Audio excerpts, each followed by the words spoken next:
All right, so now we are going to show that if a sequence converges, its limit is unique, right? And so usually when we try to prove uniqueness, one of the things we will do many times is we will assume that there are two different values and then argue that those two values must be the same.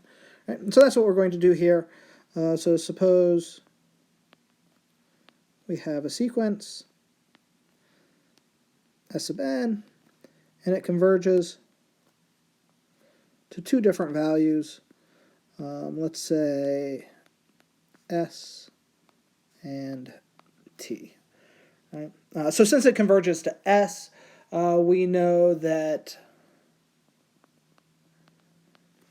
given any epsilon,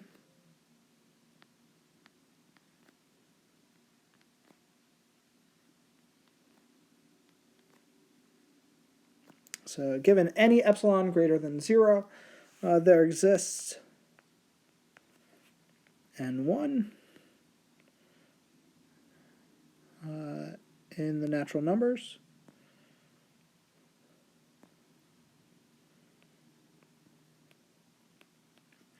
Given any epsilon, there exists n1 in the natural numbers, such that the absolute value of the difference between S and S sub n, that difference is less than epsilon. I'm going to actually write epsilon over 2. This is a little bit of a trick that will make things nicer a little bit later on. So this is true for every single epsilon. And so if we take half of epsilon, that's just some different epsilon. And so that's fine. We can do that. It will help things look a little bit cleaner later. And it's a trick that we do relatively frequently when we do things like this. Right? So this is true for every n bigger than n1. And similarly, there exists an n big N2.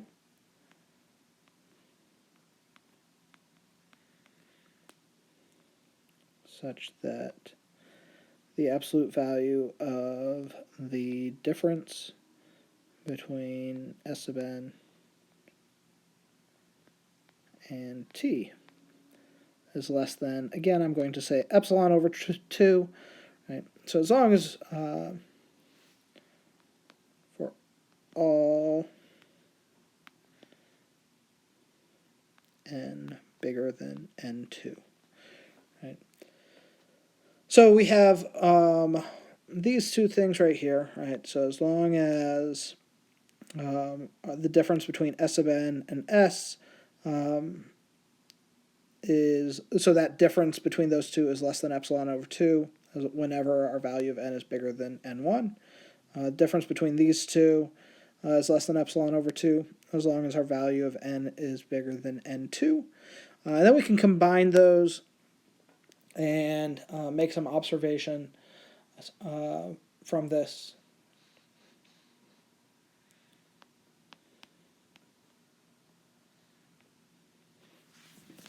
So thus, for n being at least the maximum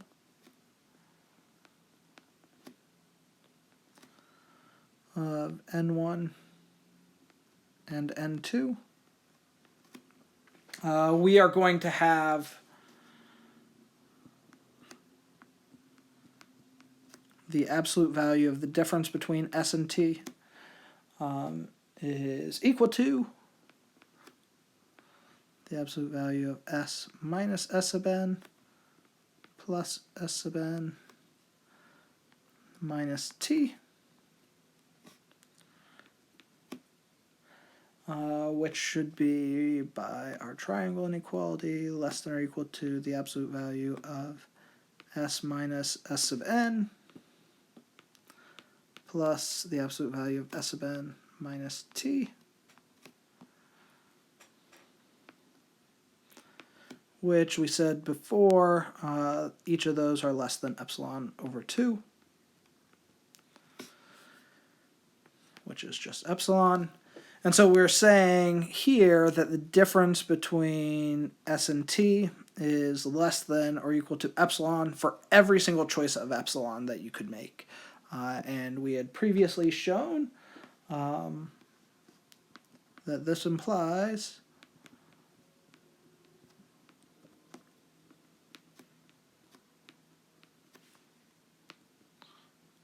that S and T are equal.